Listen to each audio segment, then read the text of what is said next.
I always wanted to ring those chimes, so I had my chance. Good morning. Welcome to the Unitarian Universalist congregation of Monmouth County. My name is Joe Donahue. My pronouns are he and him, and I serve as a member of both our worship and nominating committees. Whoever you are, whomever you love, however you arrived at this beloved place, you are welcome here. Our mission is to create community, transform ourselves, and transform the world. This morning, we welcome our guest speaker, Tim Geiselman, and also our guest musician, Helen Coe. Thank you, Tim and Helen, for being with us here today and contributing your talents to this service. I draw your attention to the backside of your orders of service for announcements and service information for next week. For those on the live stream and for video viewers, the order of service link is available to you in the YouTube service description box. After the service, refreshments will be served in the community room, and people of all ages are welcome to visit with one another. If you are new to us, please do check out our website, UUCMC.org, where you can sign up to get all the latest news of the congregation by email.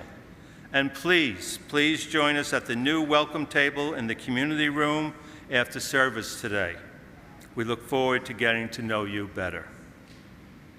Please put your devices on silent as we enter into worship together. Welcome again to this place of love and hope. And at this time, I'd like to call up Karen Cristiano, who has some special words for us.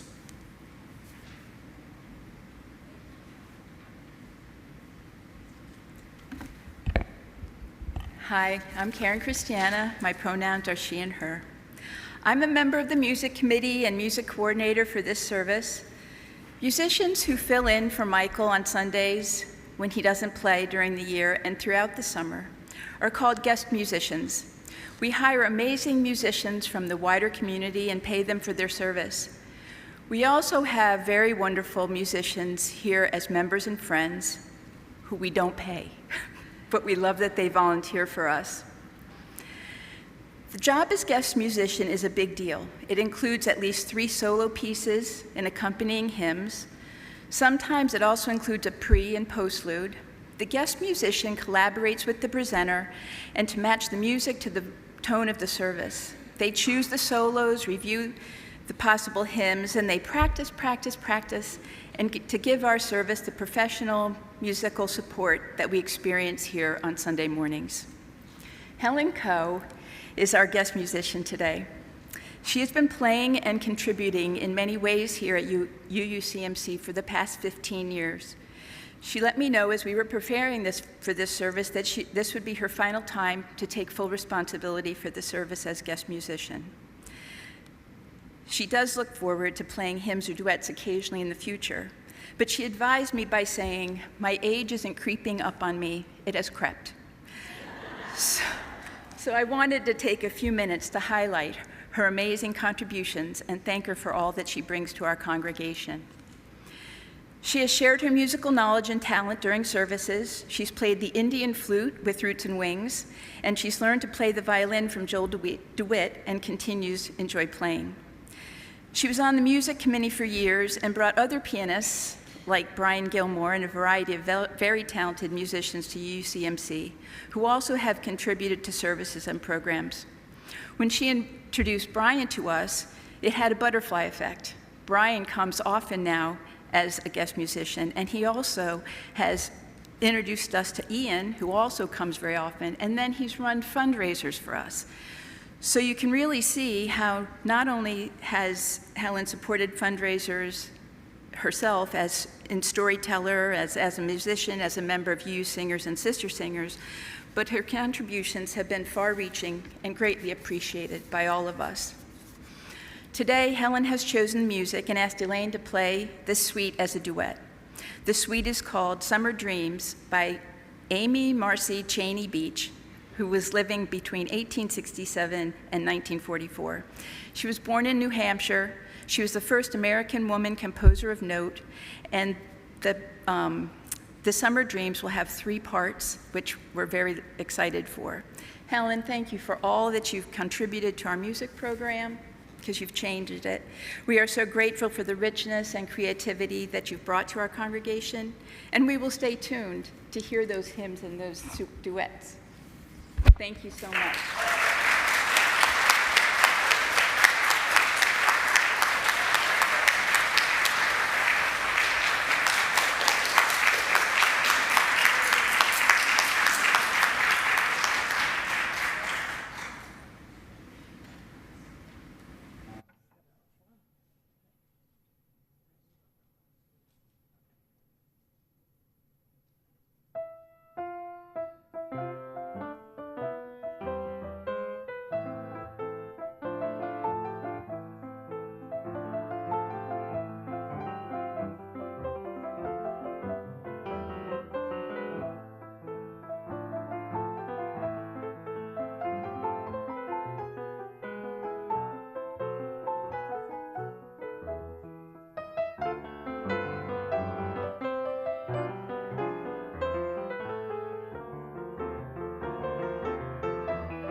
Joe, I'll call you up in a minute.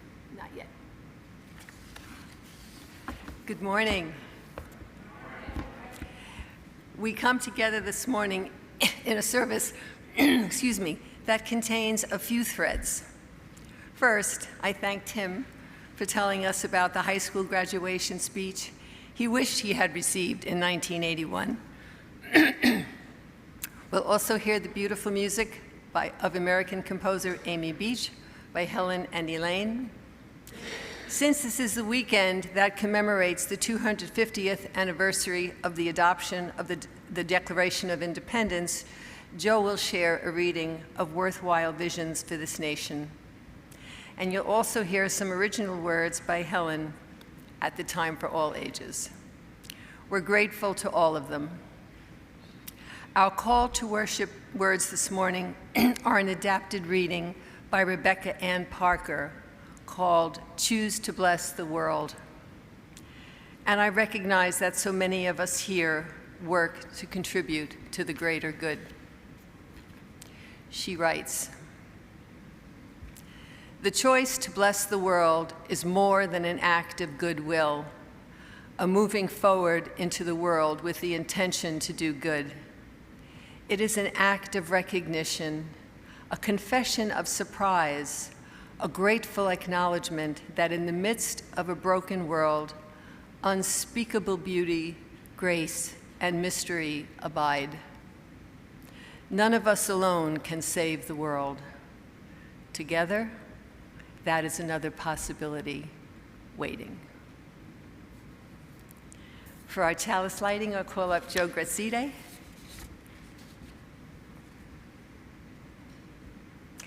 Our chalice lighting words are from Nelson Mandela, whose long walk to freedom reminds me of the struggles of our own nation. I quote Mandela, "I have walked that long road to freedom. I have tried not to falter. I have made missteps along the way, but I have discovered the secret that after climbing a great hill, one only finds that there are many more hills to climb. I have taken a moment here to rest, to steal a view of the glorious vista that surrounds me and look back on the distance I have come.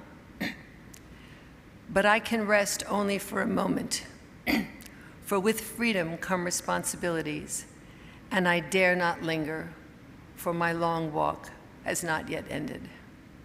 Thank you, Joe. Reminds me of the struggles of our own nation.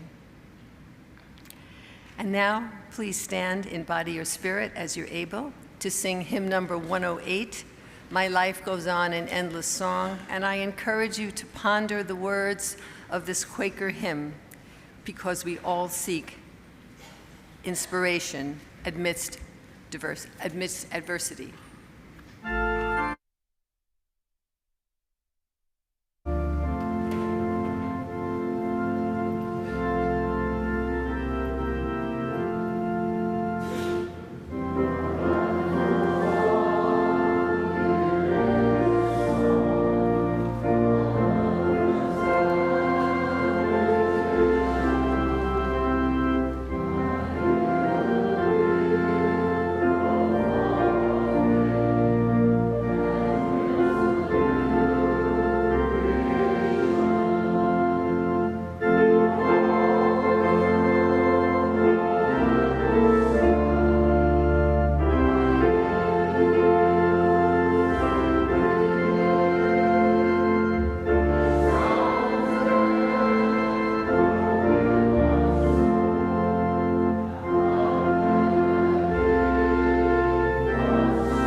In 1973, the author, artist, and philosopher Eric Sloane wrote a book entitled The Spirit of '76, to make Americans aware of what the American was 200 years ago and what we had become in 1976. Sloane believed that the original spirits of America past had become worn out, obsolete, and not very adaptable to modern living. His intent in writing this book in preparation for the bicentennial celebration was to revive some of the valuable philosophies of early times that should not have become lost, and perhaps rekindle some of these valuable spirits, such as the spirits of respect, hard work, thankfulness, awareness, and hope. The following reading includes excerpts from the chapter entitled The Spirit of Respect, especially in terms of his notion of the nature and meaning of patriotism. Sloane's thoughts on this subject, and please remember he's writing in 1973, still reverberate in 2026, the 250th anniversary of our country, perhaps even more so than 50 years ago. The Spirit of Respect by Eric Sloane. As I researched and analyzed the subject of patriotism, I realized that patriotism had become all too closely related with war. The most patriotic people in history, like the Nazis, were always the most warlike and ruthless. Great thinkers, I learned, very often frown upon patriotism. And the more I thought about this spirit, the more I too wondered about its real values. This heroism upon command, wrote Einstein, this senseless violence, this accursed bombast of patriotism, how intently do I despise it? I had never regarded patriotism in such a light, and I began to wonder if we have not been using the word incorrectly, or perhaps even the wrong word. I went to an 18th century dictionary that might have been used by the likes of George Washington or Patrick Henry, and found my answer. We certainly have been using the word incorrectly.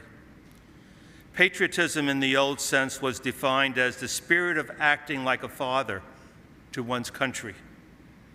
This definition is quite different from today's one who guards his country's welfare, especially a defender of popular liberty.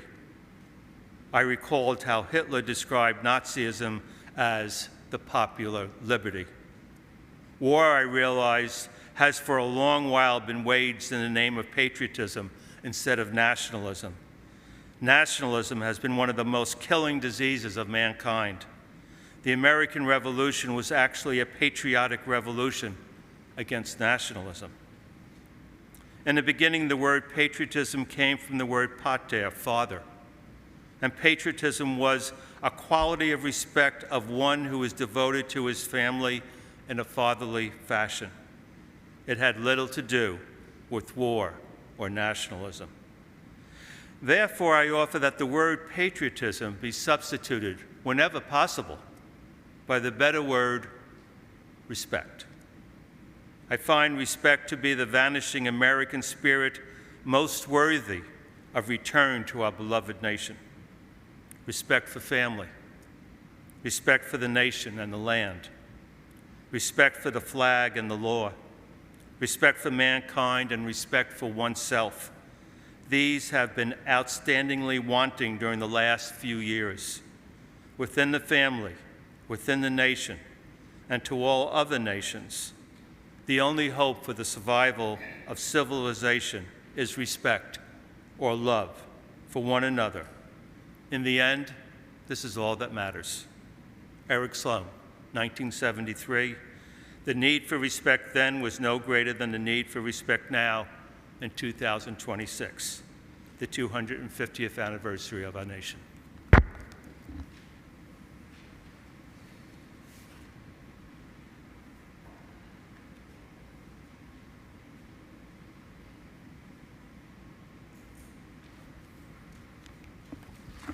Thank you, Joe.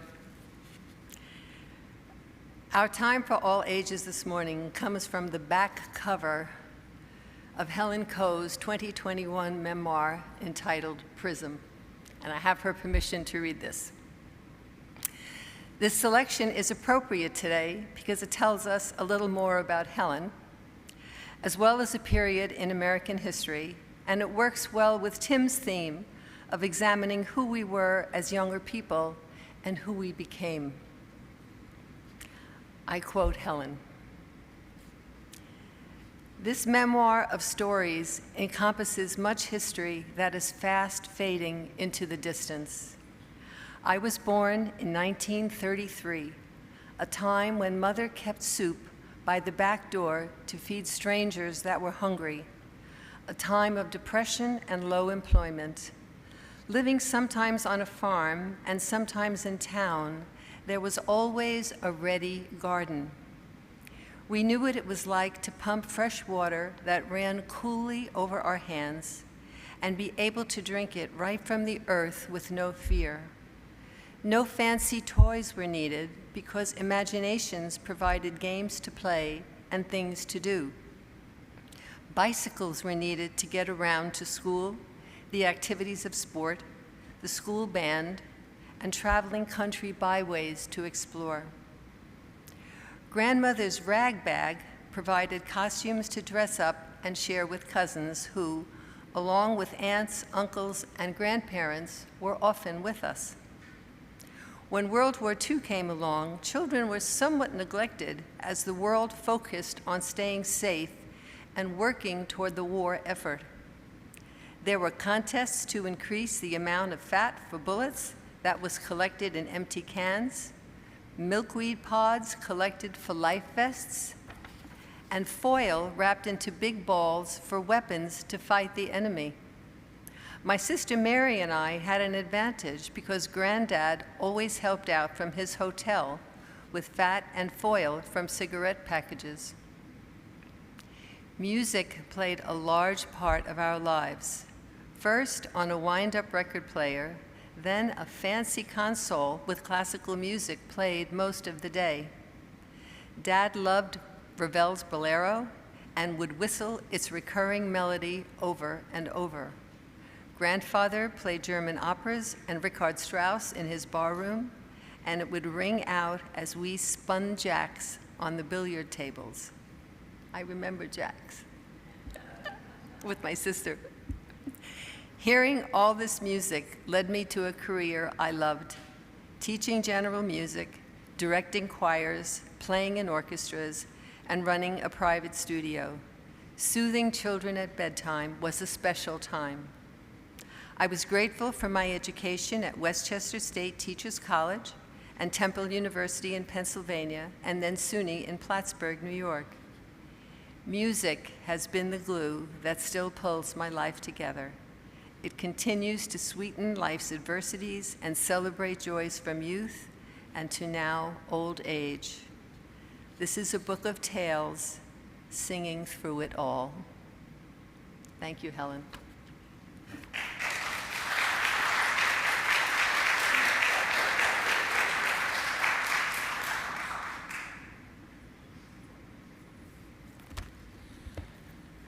Every week in this congregation, we are provided with an opportunity to practice generosity. This is your invitation to contribute to the well-being of our congregation. For those of you present here in the meeting house, the plates will be passed by the ushers. Online instructions are located in the service description box. You may join this time of generosity via text, send your offering by mail, or charge your contribution online with a memo designating an amount to UUCMC. Please give generously. Thank you.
Thank you, Helen. I'm told that I have the tendency to lean forward needlessly like this, when I should be standing tall like this. So if you see me leaning forward like Ichabod Crane, wave your hands and I'll stand up straight. I am going to abbreviate just a bit the main part of the homily about the graduation speech, only because I'd like to echo a bit what Joe spoke about of our nation's birthday yesterday. I have a brother-in-law and sister-in-law who emigrated here to the United States from South America 10 years ago. When they were in South America, they were employed as real estate agents. And one day they were showing a customer a home and someone broke into their car and stole their laptop. And on that laptop, there was a lot of business information that was not recoverable. And they went home that night and they saw the laptop on sale on Craigslist for some exorbitant amount. Their salary and their livelihood before the robbery was just okay, and their salary and livelihood after the robbery was less than okay. So they had one of those seminal moments as a couple, and they sat down and they said, let's go to the United States and try and start a life there. We have nothing to lose. And again, that was 10 years ago. Today they live in Maryland in a rented house. They have a car. They have 2 children, ages 6 and 2. My brother-in-law makes a living by changing tires on demand for disabled tractor trailers. So he wears a pager 24 hours a day, 6 days a week, and that pager can go off any time. And when it goes off, he gets into his own truck with a tire and drives somewhere within a radius of 100 miles to reach the disabled vehicle and change the tire. And oftentimes that disabled vehicle is on the Beltway in DC, so you can imagine how fun that job is. And he does that 4 seasons a year. And he makes a living and he can support a family doing that. His wife, my sister-in-law, raises the family and runs the household. And they live in an immigrant community, and she goes to the elementary school each evening and she takes lessons for English as a second language that are given by volunteers. Their son, named Levi, who's 6 years old, just finished his kindergarten year of school. There's 6 kindergarten classes, and they're filled with brown, yellow, white, and black kids with names like Valeria and Jorge and Mohammed and Shaquille and others. And each year they pick in each class the most gifted reader, and they put them in a class for advanced reading, and he was chosen as the most gifted reader. And he has 2 passports, and he's bilingual.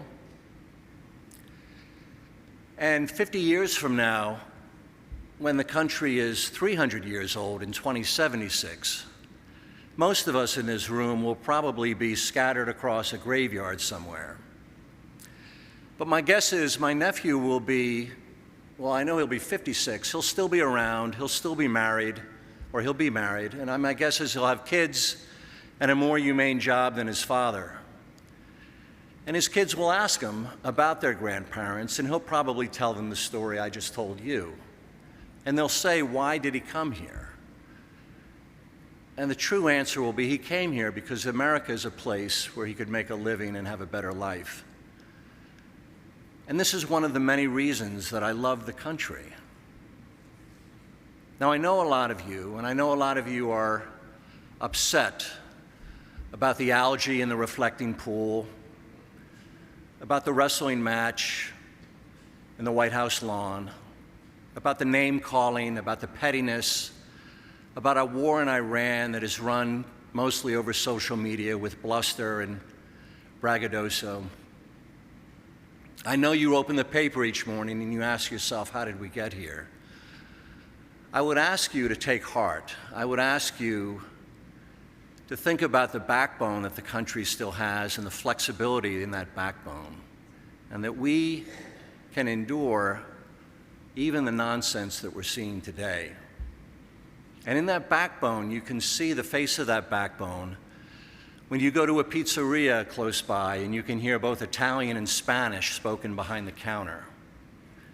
I can see it when I get my hair cut at the barber shop. It's owned by two brothers that came here from Iran and who are raising their own second-generation Americans. I can see it when I go to a Greek diner. I can see it when I go to the veterinarian, who's a woman from the Philippines who runs her own animal sanctuary. I can see it in the face of my dentist, who's from India. I can see it in the Mexican landscapers who cut grass in 95-degree heat with their wide-brim hats and their long-sleeve shirts, and who take a break at lunch under the shade of a tree by the side of the road. I can see it in the photograph of my great-grandmother who came to America from Sweden through Canada. And as my mom tells me, she came here because that was, her parents could only afford one boat passage. And in all those faces, you're going to see gratitude. You're going to see the face of people who come here and give more than they take. And so I'd like to give a belated happy birthday to America, an America that's still great, and an America that brings more people in than we kick out.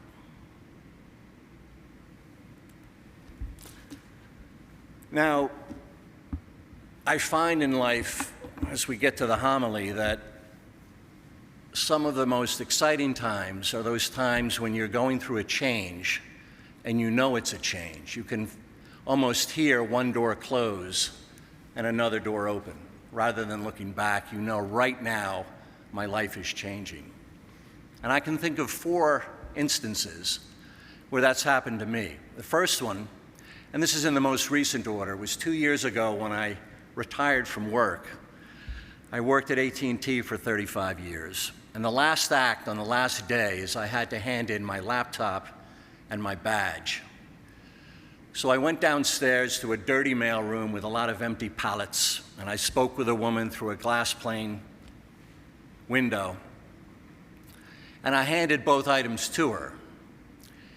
And she took it as if she was taking a bag of potatoes. There was no confetti that fell from the ceiling. There was no band playing. There were no dancing girls. But I knew at that moment that I was saying goodbye to one life and hello to another. I was saying goodbye to Microsoft Outlook, conference calls, end of year, appraisal reports, and all the rest. And I knew at that point that every minute thereafter would be my time and my time only. And it was bliss, and it still is. Another time that comes to mind is when we dropped our son off at college. He went to Rutgers, we lived in Middletown. It was his freshman year on first day. As we dropped him off, we drove home, and I looked in the rearview mirror, and it figuratively felt like I was saying goodbye to a part of my life, that infancy to 18 years old, Little League, elementary school, junior prom, and all the rest of that joyous time but trying time. I knew that I was now the parent of an adult rather than a child on that drive. The third time, again involving my son, is when we brought him home from the hospital after he was born. We left to go to the hospital 3 days earlier as 2 people, and we came back as 3. And I remember carrying him through the door with a car carrier seat and thinking, okay, parenthood has begun. And the fourth time, and I think this is the most acute for me because it was the first one, was my high school graduation. It dawned on me as I walked home after that ceremony that for all of my school life, myself and my classmates were basically in the barrel of a gun, jammed together, doing everything together. And our lives were sort of mapped out for us. And the moment that the principal handed me my diploma, the gun went off and we just scattered into adulthood on our own paths. And I raise that because during that ceremony, I was given a speech by the president of the Board of Education. And it was pretty bad. It was boilerplate. It was that sort of sappy stuff of you are special. You raised $400 at a car wash. You handed that to charity. Your cross-country team came in second place in the state race. Some of you are going off to Ivy League schools. I mean, it was okay, but really what I needed was someone to sit there and say, I've been where you are. Let me give you some pointers on what lies ahead. So what I wanted to do in this homily is right that wrong. I wanted to correct it. I wanted to give you, now that I'm on the other side of this tunnel called adulthood, and know a little more about what happens, the speech that I wish I had been given. So you are going to be my classmates, you are going to be the classmates. It is June 23rd, 1981. We are in the gymnasium of Freehold Township High School. It is hot and humid. You're wearing light blue graduation robes with hats that don't fit quite right. And I'm going to be the president of the Board of Education. And I'll be looking down at my screen a bit, so forgive me, but here goes. Good evening and congratulations to the Freehold Township High School class of 1981. I'd like to start by telling you that I've been in the seat where you are now, and I know a little bit about the questions on your mind right now, especially the guy in the back with the red curly hair. Where is the party tonight, and how can I get some beer? My request of you is to suspend those concerns for the next 10 minutes and give me your attention instead. Whether you want it or not, today is your first day of adulthood. So welcome to adulthood, and may the fates be kind. When today's ceremony concludes, you'll be confronted with the question of what now?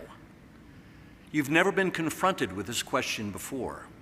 When you finished 4th grade and you were asked what now, your answer was 5th grade. Last year at this time, you would answer the same question by 12th grade, but there is no 13th grade. The last moment of childhood and the first moment of adulthood is the time when you confront the question of what now. Your path up to this point has mostly been dictated by others. For the past 18 years, you've been led like a herd of cattle over a prairie, and the decision points have been left to the adults. Sure, you may have decided to try out for the baseball team or choose AP courses, but your larger agenda has been shaped from the outside rather than the inside. That changes after the principal hands you your diploma. So yes, you're graduating from high school, but more importantly, you're graduating from childhood to adulthood. We hope it was a good run, but please realize that childhood is now in the rearview mirror. As you look ahead, you are in the driver's seat. The feel of the steering wheel may feel odd and strange, but is your steering wheel and yours alone. So I ask you, what now? For some of you, it may be college, for others it may be work, and for others it may be sitting in the basement and playing video games. Your answer to the question lies in your action. So as you're adjusting to the driver's seat and finding your bearings, I'd like to offer some suggestions on how to navigate the landscape of adulthood. Let's start with friendships. There are 300 of you who have been cooped up for the last 4 years doing everything together at the same time. Square dancing in the gym, Beowulf in English class, and the hell of Algebra 2. At times it may have been suffocating, and it was. You probably became short with each other, judgmental and petty. It's natural. The standoff took place in the lunchroom where you decided who you would sit with. At some point in the future, you'll run into some odd classmate, and by chance, you will have forgotten the lunchroom seating plan. It won't matter who had bad acne, who talked strange, or who struck out at softball in gym class. Instead, you'll look at that classmate of 10 or 20 years ago and laugh and ask them how life has been treating them, and then you'll say goodbye and wish them well. I suggest you do the same to all of your classmates at the end of today's ceremony. Forgive and forget. Shed the pettiness. You're adults now, and you can start by treating each other like adults. College. For those of you who are going to college, realize that you are blessed. You need to go to college. You need 4 more years of school. You need to learn to write a paragraph and to read a paragraph. You need 2 semesters of Shakespeare and a course in probability and statistics. You need a public speaking course. You need familiarity with Charles Darwin and Sigmund Freud. You need to ponder the question of nature versus nurture. You need to distinguish socialism from communism from fascism. You need to consider autocracy from theocracy from democracy. If you feel that you've been doing this for the last 4 years, great. You need more. We're all in a perpetual state of gaining more knowledge, and you're no different. For those of you not attending college, I'll assume you're going directly into the workplace. It's a long road, but you're getting an early start. Be patient. We live in a country where, generally speaking, we get rewarded for hard work. Fulfill your end of the bargain. Brace yourself for many a Monday morning where you'd like to stay home and do nothing.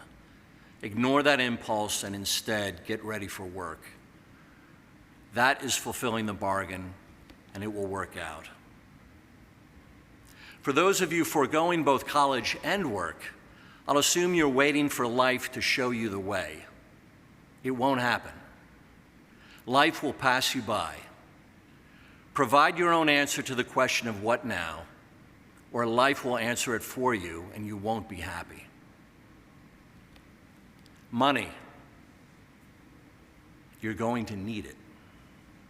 Life is expensive. Perhaps a well-meaning friend or family member has told you to follow your dream. If the dream provides a way to earn a living, great. If not, you'll find that dream is a nightmare. We have a word for the starving artist and his lifestyle, and that word is awful. Find out where your next meal is coming from and how to pay the bills regularly. Once you've reached that point, then consider your dream. For those of you preoccupied with money, that's okay, but realize it is only a small slice of happiness. Money provides convenience.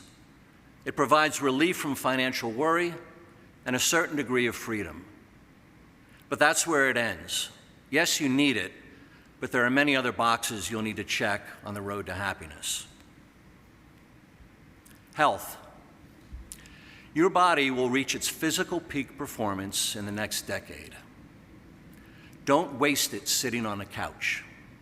Run a marathon, hike the Appalachian Trail, join a swim team. Do something that celebrates your 25-year-old self. Later in life, you'll grow wiser, but you will not grow stronger. Seize the day while you have the day. Revelations. At some point soon, you will have a revelation. It might be evangelical Christianity, atheism, progressive politics, the John Birch Society, the NRA, Greenpeace, or Zen Buddhism. Whatever it is, you will probably go overboard. You'll seek out people in books and lectures that support these new ideas and opinions. You'll live in a world of answers rather than questions. This is normal. Please realize that later in life, you will shift back to questions. The answers you have at 25 will be less certain when you're 55. Consider this dynamic while you're in the midst of your newfound knowledge. Pace yourself. Wisdom is a long road. Don't mistake finding a piece of the puzzle for solving the whole puzzle. Keep the questions close. Marriage. Statistics indicate that many of you will get married. Those same statistics indicate that many of you will get divorced. This problem continues to hound us, and it will hound some of you. Here's one consideration behind a long and lasting marriage. Be prepared to give more than you take. If you have doubts about your ability to give and sacrifice, don't get married. Instead, wait until you have a better grasp of giving. Forever marriages involve partners that know how to give. Parenthood. You can divorce your spouse, but you cannot divorce your kids. Love and wonder and joy will see you through parenthood, but understand it isn't a phase in life that you retire from. The moment you bring your infant son or daughter home from the hospital is the start of a journey without an end. Your kids will always be your kids. Now I'm going to move into some quick hits and wrap up. Quick hits that may seem random, but are also serious and heartfelt suggestions. Take a course in personal finance.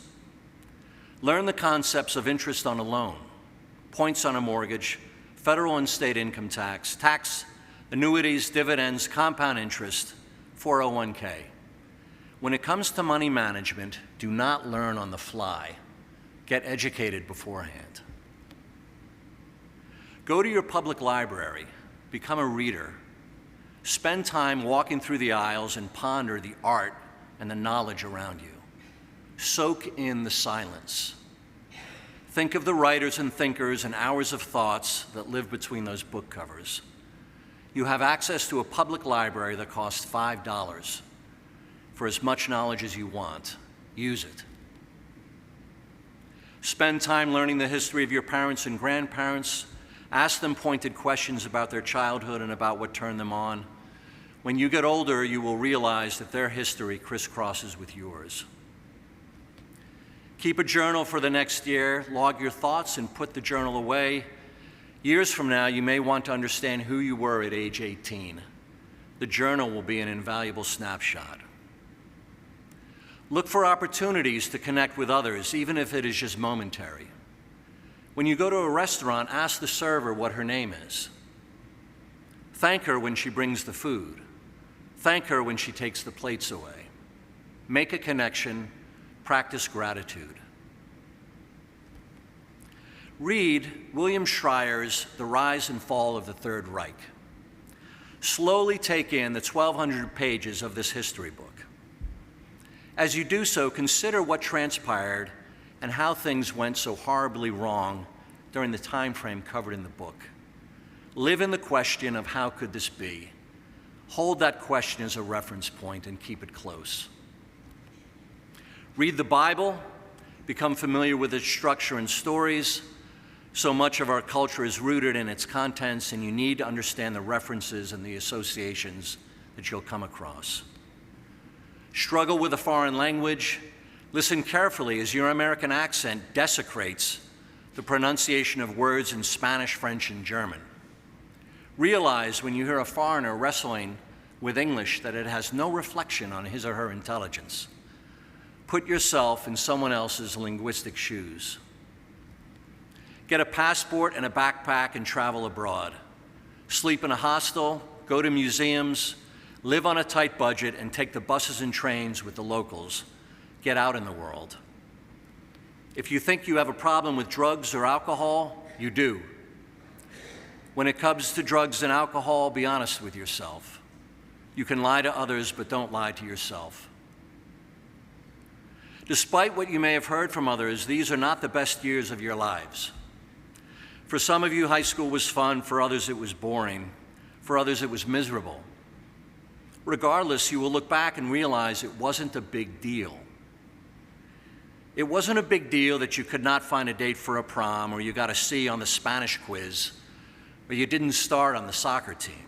What mattered is that you grew with thicker skin and readied yourself for adulthood, and hopefully had some fun and made some friends.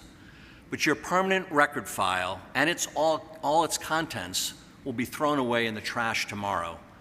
You start adulthood with a clean slate. In closing, I'd like for you to consider gratitude. You've gone from kindergarten through 12th grade in clean and safe schools. You've been served by a staff of people who handle teaching, administration, maintenance, and transportation. You've been provided with school supplies and textbooks.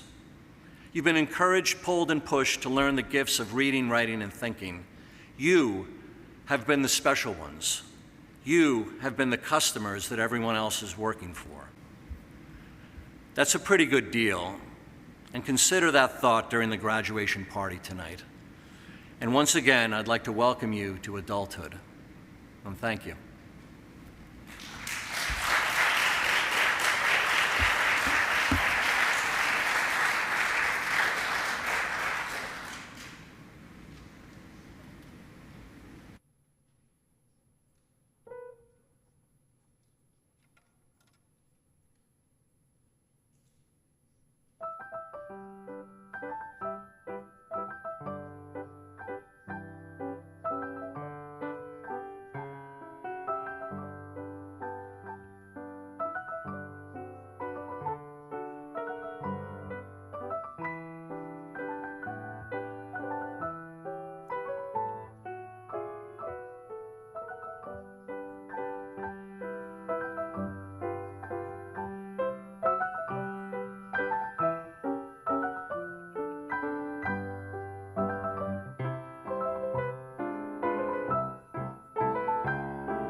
Our prayer and meditation this morning is a reading entitled, Salute the New Day. It is a late 19th century prayer that was reprinted in the Beacon Song and Service Book in 1925 and is often attributed to the Sanskrit poet Kalidas. This prayer, which was very popular among Unitarians, promotes a beautiful, wholehearted embrace of the present moment. Salute the new day.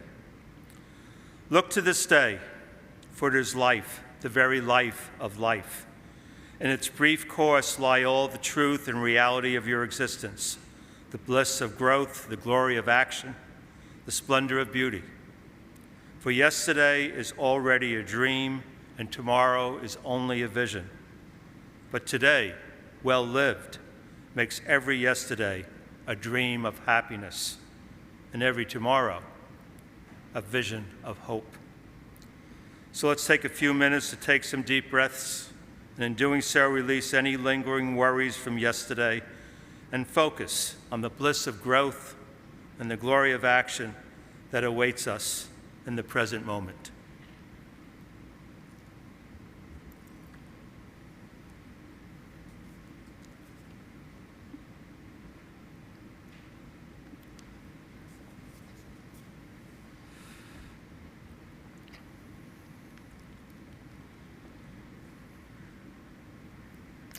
I hope you all take this opportunity to look forward to this new day and all its endless possibilities.